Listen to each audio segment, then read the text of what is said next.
avec nous, comme tous les vendredis, Arnaud Benedetti. Bonjour Arnaud. Bonjour. Merci d'être là, rédacteur en chef de la revue politique et parlementaire. Et Tam Tranu est avec nous. Bonjour voilà. Tam. Bonjour, pas comme tous les vendredis. Aussi comme tous les vendredis, mais on vous voit pas d'habitude. Directrice adjointe de la rédaction de Public Sénat. Merci Tam d'être là. On va parler de la victoire de Bruno Retailleau à la présidence des Républicains. On va revenir sur la semaine politique, vous savez, comme tous les vendredis. Et cette victoire va-t-elle fracturer le socle commun? Après Sophie Primas, c'est Gérard Larcher qui affirme qu'il n'y aura plus de macronisme après Emmanuel Macron. Les Républicains sont-ils en train de s'affirmer comme une force d'opposition à Emmanuel Macron? Et quelles conséquences pour les élections à venir municipales et présidentielles? Vous nous direz ce que vous en pensez. Quentin, il y a un texte, une mesure en tout cas qui pourrait pâtir de tout ça, c'est la proportionnelle. Est-ce qu'elle a du plomb dans l'aile? Oui, mais en tout cas, on voit que même au sein du bloc central de cette alliance, la coalition qui est au pouvoir, il y a de la friture sur la ligne. On voit ça dans quelques instants. D'abord, on regarde l'actualité dans nos régions.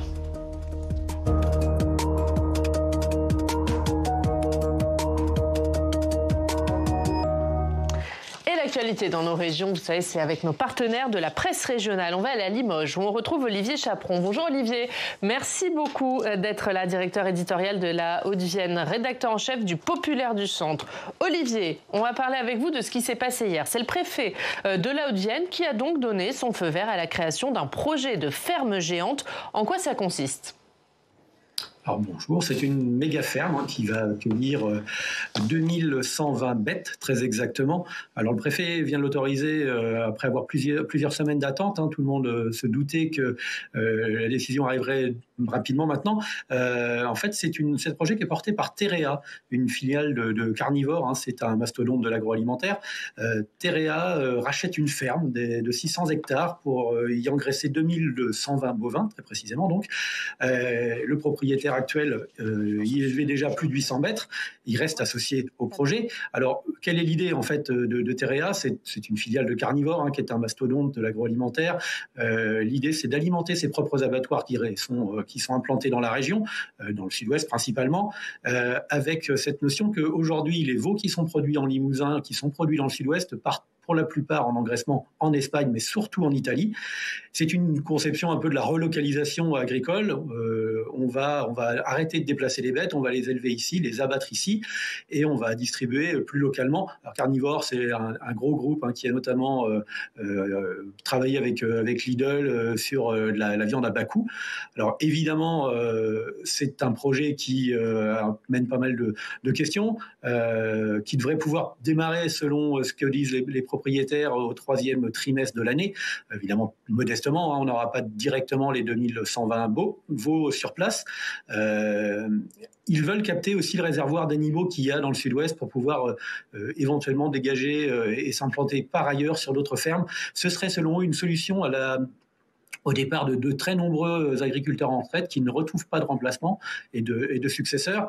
C'est une solution industrielle quasiment, pouvons-nous dire, mais qui a une logique de territoire au regard du nombre d'agriculteurs et de paysans qui quittent le métier à la retraite et qui ne trouvent pas de successeurs. Et c'est un projet qui suscite aussi beaucoup d'opposition.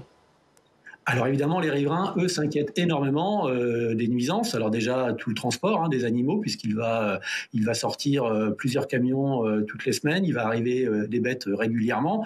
Ils s'inquiètent évidemment des nuisances olfactives, des bruits. Tout cela, c'est évidemment à côté de chez eux. C'est un petit hameau, certes, mais c'est des camions sur les routes, donc tout ça, ça apporte des nuisances. Les mouvements citoyens s'en sont emparés, bien entendu. Ils annoncent déjà qu'ils vont attaquer l'arrêté préfectoral. Bon, c'est entendu. Ceci étant, les attaques, les recours ne seront pas suspensifs, donc le projet devrait être lancé. Le tout étant de savoir combien de temps va durer cette bataille juridique. Merci beaucoup, merci Olivier d'avoir été avec nous et on regarde la une qui est évidemment consacrée à ce sujet, feu vert de l'État à la méga ferme, c'est à la une du Populaire du Centre. Merci beaucoup Olivier Chaperon d'avoir été avec nous. Allez, on va refaire comme tous les vendredis l'actualité politique de la semaine et la semaine qui a été marquée par la victoire de Bruno Retailleau à la tête des Républicains, une victoire qui accentue le fossé entre la Macronie et son parti. Hier, c'est Gérard Larcher qui a affirmé que le macronisme ne survivrait pas à son fondateur. On voit ça avec Jonathan Dupriez. La polémique s'est déclenchée mardi sur CNews. La porte-parole du gouvernement, Sophie Primas, issue de LR, s'est félicitée de l'élection de Bruno Retailleau à la tête du parti. Cette proche du ministre de l'Intérieur a ensuite prédit la fin du macronisme, voyant en Bruno Retailleau un potentiel espoir en vue de la présidentielle. Le macronisme probablement trouvera une fin dans les mois qui viennent avec la fin du quinquennat, du deuxième quinquennat du président Macron. La question est de savoir comment on rebâtit la suite. Sauf que ces déclarations, émanant d'une ministre d'un gouvernement de coalition, ont ulcéré le bloc central. Certains venant même à demander à Sophie Primas des excuses, voire sa démission. Mais au Sénat, la droite galvanisée par l'ascension du locataire de Beauvau a d'ores et déjà acté la fin du macronisme. La fin du macronisme, pour observer cela, il suffisait de regarder la très longue émission de TF1 la semaine dernière, 3 heures à peu près, pour montrer et signifier l'impuissance. Je pense que la fin du macronisme a été scellée par l'émission de TF1. Dans les colonnes du Figaro, le président du Sénat lui-même vole au secours de son ancienne collègue au Sénat. Pour Gérard Larcher, cette polémique n'a pas lieu d'être. Je ne comprends pas pourquoi elle a lieu, ou plutôt je le comprends trop. Cela fait longtemps que j'estime qu'après Emmanuel Macron, il n'y aura plus de macronisme, il n'y a que le gaullisme qui a traversé les générations. Porté par la popularité montante de Bruno Retailleau, la droite, toujours au gouvernement, pousse donc son avantage en vue de 2027, quitte à prendre ses distances avec l'exécutif. Alors on le voit, les conséquences politiques de la victoire de Bruno Retailleau qui n'en finissent pas. Tam, on a beaucoup entendu pendant la campagne qui s'est faite là-dessus sur dilution ou pas dilution du macronisme. Est-ce que là, on est au-delà de l'affirmation comme force d'opposition, est-ce qu'on est dans une vraie rupture du socle commun ? On peut l'imaginer, effectivement. C'est vrai qu'on se rappelle tout au long de la campagne des attaques de Laurent Wauquiez qui disait la présence de Bruno Retailleau au sein du gouvernement. Eh bien, ça veut dire que LR va se dissoudre dans le macronisme. On a plutôt l'impression que c'est quasiment, peut-être presque le contraire qui est en train de se passer avec Bruno Retailleau maintenant qui aimante un peu toutes les attentions et en tout cas LR qui a l'impression qu'on va pouvoir diluer le macronisme dans le retaillisme et qui l'espère en tout cas, on sent les LR qui se sentent poussés des ailes. Et puis, cette petite phrase « le macronisme va bientôt disparaître », certains ont voulu croire que c'était une maladresse de Sophie Primas. C'est ce qu'a nous a dit, par exemple, cette semaine, François Patria, pendant les questions au gouvernement. Il nous a dit c'était sans doute une gaffe, elle s'en est aperçue. Pas du tout. On a vu que ça a été répété sur tous les tons par la droite cette semaine, et que c'est quasiment un élément de langage. Alors, on ne sait pas s'il était préparé, mais s'ils sont tous ralliés. En tout cas, on sent à quel point ils se sentent revigorés par le scrutin de dimanche et combien ils ont l'impression déjà que cette coalition qui a quand même ressuscité LR, il faut quand même l'imaginer, c'est quand même comme ça que ça a commencé au mois de septembre, est déjà un petit peu derrière eux. Arnaud, est-ce qu'on est dans une véritable rupture entre les LR et le macronisme ? Est-ce que les LR se sont poussés des ailes avec la victoire de Bruno Retailleau ? Je crois qu'il faut se méfier des effets d'optique aussi, en l'occurrence, parce que, certes, l'élection de Bruno Retailleau est nette, claire, sans bavure face à Laurent Wauquiez. Enfin, c'est un corps électoral de 120 000 adhérents, déjà, quand même. Donc, il faut aussi, quand même, la prendre à sa juste mesure, cette élection. Par contre, en effet, il y a un vrai choix tactique qui va, s'opérer, enfin qui doit être opéré par LR, parce que la difficulté, c'est que s'ils veulent incarner pour 2027 et Bruno Retailleau en premier lieu une force d'alternance face à un besoin d'alternance qui existe notamment dans l'électorat de droite, qui est quand même plutôt majoritaire aujourd'hui dans le pays, il va falloir qu'ils prennent à un moment donné leur distance par rapport à une coalition dans laquelle ils sont entrés au mois de juillet dernier, enfin au mois de septembre dernier. Le problème, c'est de savoir jusqu'à quand c'est tenable, jusqu'à quand, si vous voulez, on peut à la fois être dedans et dehors. Parce qu'il reste quand même 2 ans. Il y a notamment un budget qui doit être voté et on sait les difficultés qu'il y a pour faire voter ce budget. Donc il y a quand même un exercice qui est très compliqué, évidemment, pour LR. C'est-à-dire il faut signifier qu'on ne se dilue pas dans le macronisme, qu'on acte la fin du macronisme, mais quand même que l'on doit continuer à gouverner avec ce que l'on appelle le bloc central. Et tout le problème, si vous voulez, s'ils veulent à un moment donné récupérer cette partie de l'électorat LR qui est partie notamment au Rassemblement National, parce qu'il y en a quand même beaucoup qui sont partis au Rassemblement National, il va falloir à un moment donné montrer qu'on est en rupture avec les alliés du moment. Comment on fait? C'est la vraie question. C'est la vraie question et je ne suis pas sûr qu'elle ait été véritablement tranchée. Quant à la fin du macronisme, bon, est-ce que c'est volontaire ou pas? Ce qui est sûr, c'est qu'ils actent qu'on arrive à la fin d'un quinquennat, de toute façon, dans 1 an et demi, et que Emmanuel Macron ne pourra pas se représenter aux élections. Mais est-ce que ça acte forcément la fin du macronisme? Mais non, ça acte la fin du macronisme, je ne sais pas. Moi, je ne sais pas ce que c'est que le macronisme, hein, d'ailleurs. C'est très difficile à définir, en l'occurrence. Idéologiquement, oui, mais électoralement, c'est...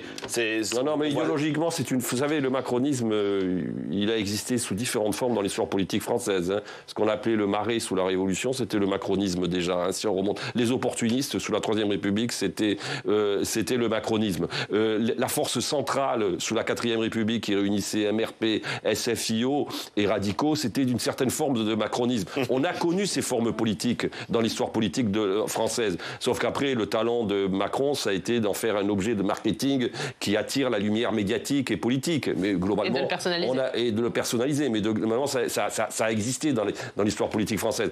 Après, je veux dire, est-ce que ça acte la fin du macronisme? Ça acte vraisemblablement pas la fin de ce courant politique qui pourra peut-être reprendre une autre forme avec d'autres personnalités, voire avec Emmanuel Macron en 2032. Est-ce qu'en tout cas, ce qui s'est passé cette semaine, Tam, ça acte une droitisation du macronisme? On a vu les propositions de Gabriel Attal, qui sont d'ailleurs en train de diviser quelque peu son parti en plus.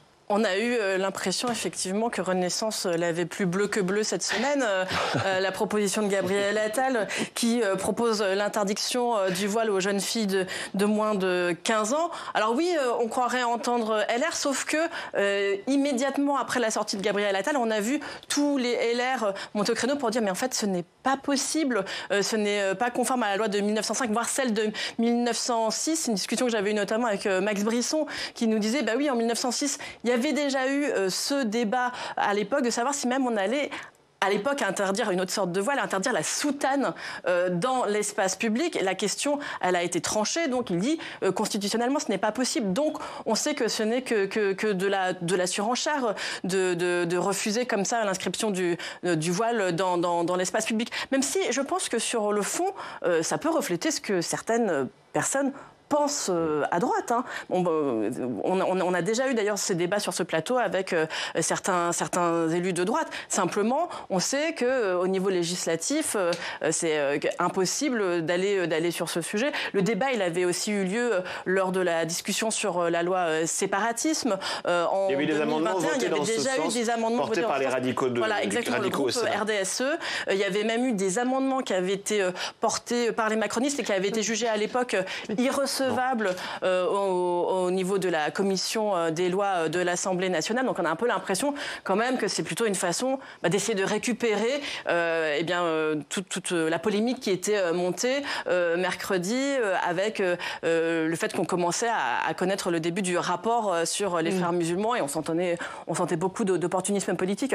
Juste une chose, je voudrais revenir sur le Bruno Retailleau et combien de temps il peut rester au gouvernement. La question, il a commencé quand même à l'aborder, alors que jusqu'ici, on avait le sentiment que Bruno Retailleau disait je suis là, je m'accroche. Ça faisait même partie de ses arguments de campagne interne, parce que c'est quand même ce qui lui a permis d'exploser en notoriété, c'est ce qui lui donne énormément de crédibilité. Mais là, cette semaine, en réunion de groupe devant LR à l'Assemblée nationale, il a dit que LR ne resterait pas au gouvernement à perpétuité. Ce sont ces mots. Donc on sent quand même qu'il commence à sentir qu'il va falloir préparer la sortie. Non, mais la vraie difficulté, c'est ce qui se passe après. Parce que si vous retirez, j'allais dire, de cet échafaudage, qui est un échafaudage très fragile, LR, déjà qu'il n'y a pas de majorité, mais il n'y a plus de coalition, en l'occurrence.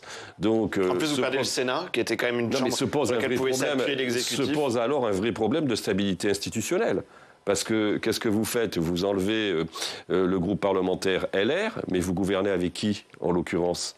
Donc c'est une vraie difficulté. Ça veut dire que le problème pour Bruno Retailleau et le problème pour LR, c'est que s'il décide de quitter le gouvernement, ce qui est probable, ce qui est possible en tout cas, je ne sais pas si c'est probable, mais c'est possible, ils prennent quand même le risque de déclencher une crise institutionnelle, enfin en tout cas au moins une crise politique, puisque quelles sont finalement les autres sources pour ensuite, pour M. Bayrou ou un autre Premier ministre, de disposer d'un étiage parlementaire qui permet à minima d'arriver en cabotant au jour le jour jusqu'à 2027 ? Ça, c'est quand même une question qui n'est pas triviale. Tam, du coup, quelles conséquences ça peut avoir pour les élections à venir et d'abord les municipales? Parce qu'on entendait quand même parler d'accords, de socle commun dans certaines villes. Est-ce que compte tenu des dernières déclarations, on en est encore là? C'est vrai qu'on commence à se poser des questions.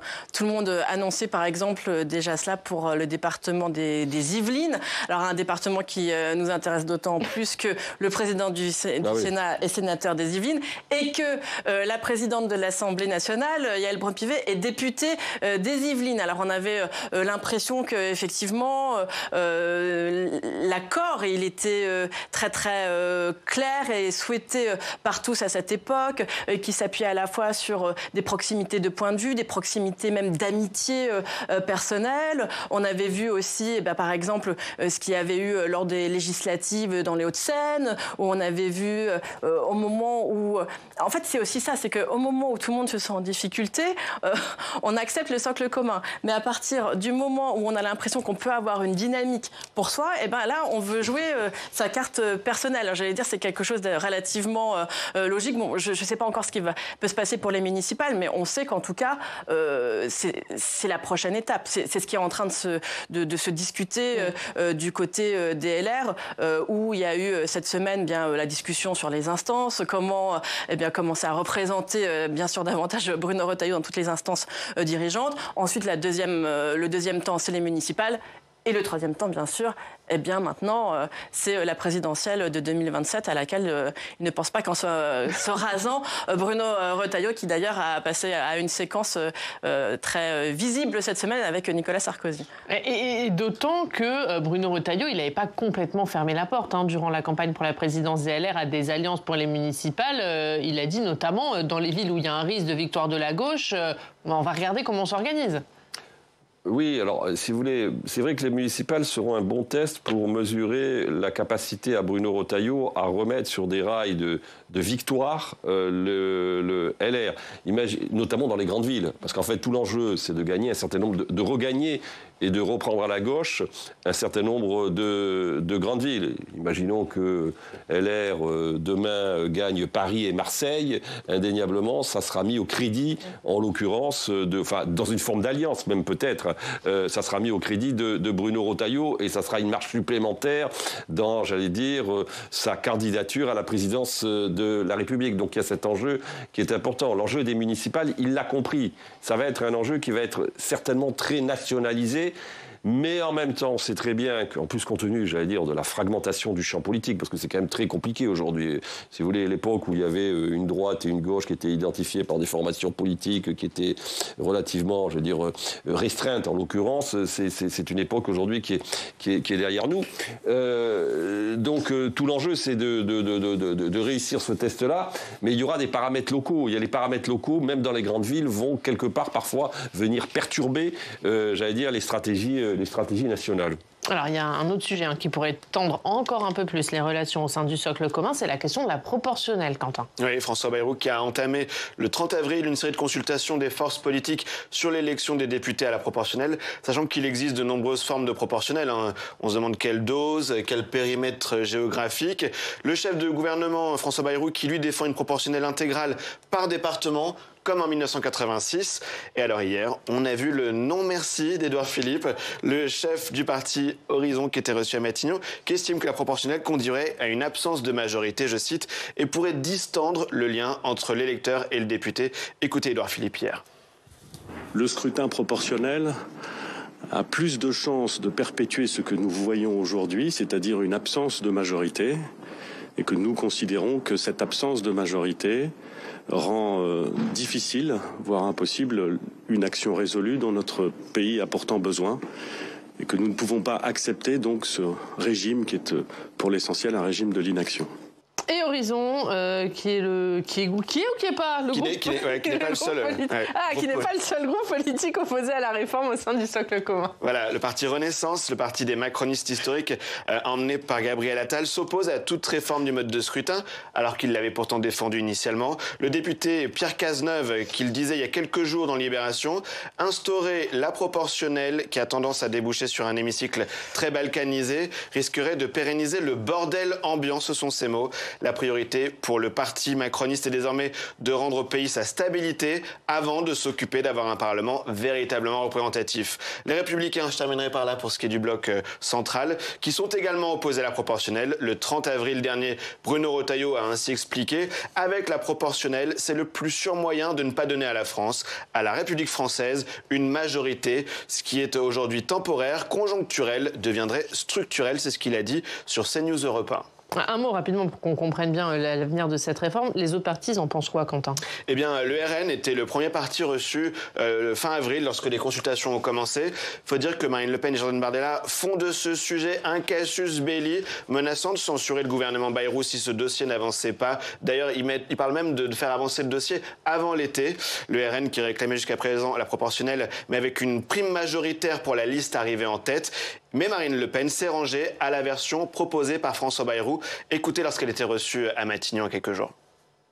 J'ai envie de dire que le scrutin de 86, c'est-à-dire la proportionnelle intégrale par département, nous apparaît être un moindre mal par rapport à un système majoritaire qui aujourd'hui ne permet pas que chaque voix des Français soit entendue et soit respectée. À gauche, les insoumis, les écologistes défendent une proportionnelle au niveau régional, jugée plus représentative, tandis que les socialistes restent complètement divisés sur la question. Reçu mardi dernier à Matignon, le PS qui a avoué ne pas avoir tranché la question, jugeant très prématuré de donner une réponse très concrète dès maintenant. Tam. Pardon. Il est perdu. J'avance. Du coup, elle a un avenir, cette réforme. Et en plus, compte tenu des divisions du socle commun. Hier, c'est Édouard Philippe qui était reçu à Matignon. Circuler, il n'y a rien à voir, ce sera un nom d'horizon. Alors j'ai fait le calcul parce que rapidement pendant que vous parliez, si la gauche, le Rassemblement national et le MoDem décident de voter une réforme de la proportionnelle, on aura cette situation totalement paradoxale qu'on aura un texte qui sera adopté sans la coalition gouvernementale. Est-ce que c'est faisable ? J'en sais rien, mais vous savez, on est dans une situation qui est tellement baroque depuis un an que tout est désormais possible en l'occurrence. Moi je pense que si vous voulez, on voit bien que alors, je vois les arguments à dire que la proportionnelle est un mode de scrutin qui favorise l'instabilité. Alors, c'est vrai et pas vrai. Alors, si on se reporte à la seule expérience de proportionnelle sous la Ve République, c'est-à-dire 86, la proportionnelle départementale, souvenons-nous que cette proportionnelle avait permis à la droite de disposer d'une majorité absolue en 1986. Donc ce qui infirme le propos comme quoi la proportionnelle serait automatiquement un facteur d'instabilité. Et de toute façon, on voit bien qu'on a un facteur d'instabilité, quel que soit le mode de scrutin, puisqu'on a un mode de scrutin qui devait favoriser la stabilité et qui aujourd'hui, je veux dire, a produit de l'instabilité avec l'élection que nous avons connue et même l'élection précédente de 2022. Donc ça ne tient plus tellement véritablement la route comme j'allais dire, comme objection. Après, moi, j'ai du mal à voir comment, quand même, dans le contexte actuel, on arrive à faire voter ce texte, mais peut-être. Un dernier mot, Tam. François Bayrou, en tout cas, espère faire aboutir ce texte à l'automne, enfin, le présenter, au moins, c'est ce qu'il a commencé à confier aux différents groupes parlementaires qu'il a reçus à Matignon dans le cadre de sa consultation sur la proportionnelle. C'est vrai que ça serait le paradoxe d'une réforme qui pourrait être adoptée avec les voix de l'opposition et quasiment aucune du socle commun.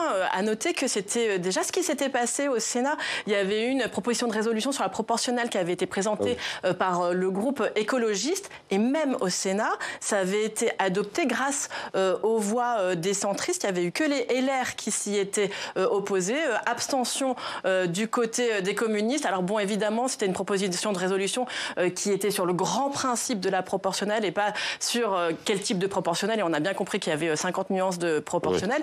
Oui. Mais bon, on comprend aussi que des partis comme le Rassemblement national ne peuvent pas s'opposer au principe même, alors qu'ils le réclament à corps et à cri depuis toujours, et que la proportionnelle type 86 pourrait déjà leur aller, voilà, faute de mieux. Donc voilà.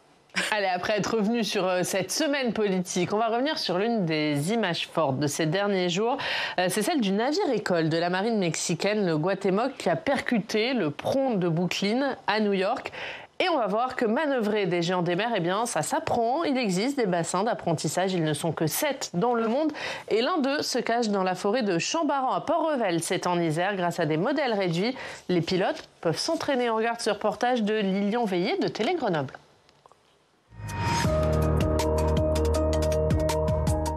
Apprendre à manœuvrer un porte-conteneur en modèle réduit, mais avec exactement les mêmes contraintes que dans un port à l'autre bout du monde, c'est l'un des objectifs du centre de formation de Port-Revel, où s'exercent chaque année près de 200 pilotes et capitaines. On leur demande de maîtriser cet élément extérieur perturbateur par rapport au plan d'eau, et donc de composer avec le courant pour s'accoster. Et pourquoi on a mis 2 piquets, c'est pour qu'ils aient un espace restreint, comme dans la réalité, pour s'accoster entre 2 navires. Là, c'est le modèle réduit d'un porte-conteneur de 400 mètres de long et 62 mètres de large. Mais ici, les dimensions des pétroliers, des gaziers et des paquebots sont toutes divisées par 25. C'est l'échelle idéale, ni trop gros, ni trop petit. C'est-à-dire qu'il faut que le stagiaire puisse monter dans la maquette. Et si vous faites une échelle trop grande, la maquette est énorme. Donc ce sont des coûts de fonctionnement, des coûts de possession qui sont très importants. Le principal atout de ce centre, c'est l'exactitude avec laquelle il réalise les ports de New York, San Francisco ou encore du canal de Suez. Les courants, les flancs, le fond, tout est reproduit à l'identique. Le lac apparaît comme étant très, très joli, très bucolique, mais en fait il est rempli de problèmes pédagogiques.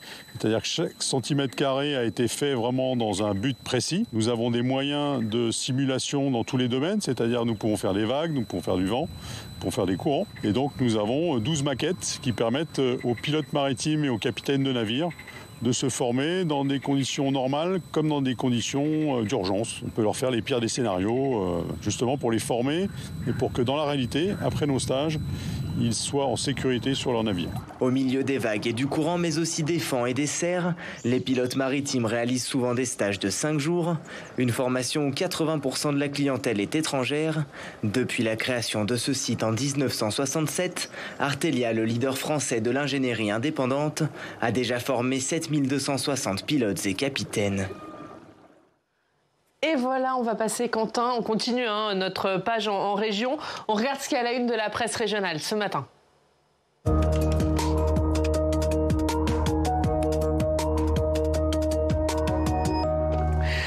Et Quentin, là, on recommence cette revue de presse régionale avec la lutte contre le narcotrafic. Voilà, c'est à la une du Dauphiné Libéré, le journal de Grenoble, leur combat pour chasser les dealers. Depuis une semaine et jusqu'à samedi, le maire de la commune de Fontaine, en Isère, c'est juste à côté de Grenoble, occupe avec ses élus et la police des points de deal. Il entend déranger le trafic et récupérer l'espace public.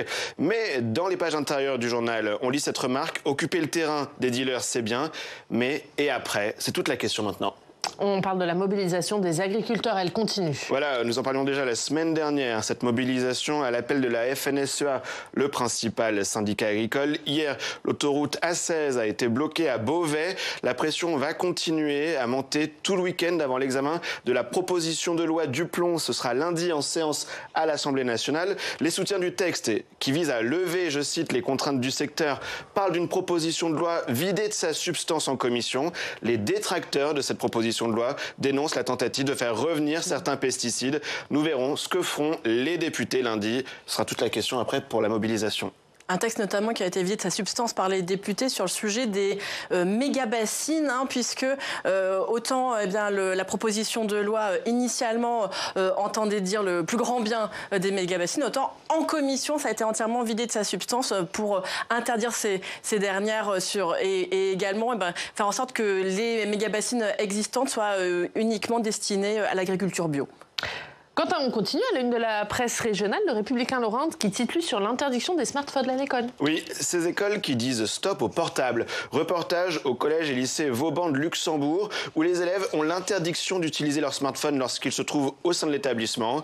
La proviseure qui observe déjà des changements notables dans le comportement des élèves. Les élèves font plus d'activités, lit-on dans les pages intérieures, et il y a aussi moins de harcèlement. On va terminer comme tous les vendredis, c'est vos idées de sortie, Quentin. Mais avant de voir les vôtres, il y a un peu de suspense, puisqu'on va aller voir les idées de sortie du côté de la presse régionale, dans nos régions. On va à Mulhouse. Bonjour Emmanuel Delahaye. Merci beaucoup d'être avec nous, Emmanuel. Vous êtes journaliste au service région de l'Alsace et des dernières nouvelles d'Alsace. Et alors avec vous, on va parler de la cueillette des fraises en libre service. Ça commence ce week-end. Exactement, Oriane, vous avez presque tout dit. Ça vient tout juste de débuter dans une 50aine d'exploitations agricoles de la région. Et au fil des ans, c'est un rendez-vous annuel qui est devenu une sorte d'institution depuis l'ouverture du tout premier champ libre-service à la fin des années 60. À l'époque, sans doute, sous l'influence de ce qui se faisait déjà en Allemagne voisine.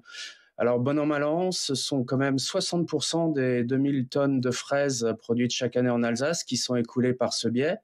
Et les avantages pour le consommateur sont multiples. Un circuit court au plus près du lieu de consommation, une qualité bio garantie et puis un prix plancher d'environ 60 € le kilo, ce qui est à peu près moitié moins cher des prix pratiqués dans les commerces traditionnels.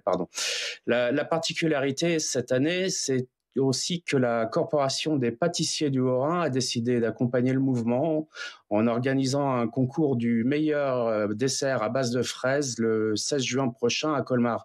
Au final, en fait, il y a juste une ombre au tableau en ce début de saison de cueillette.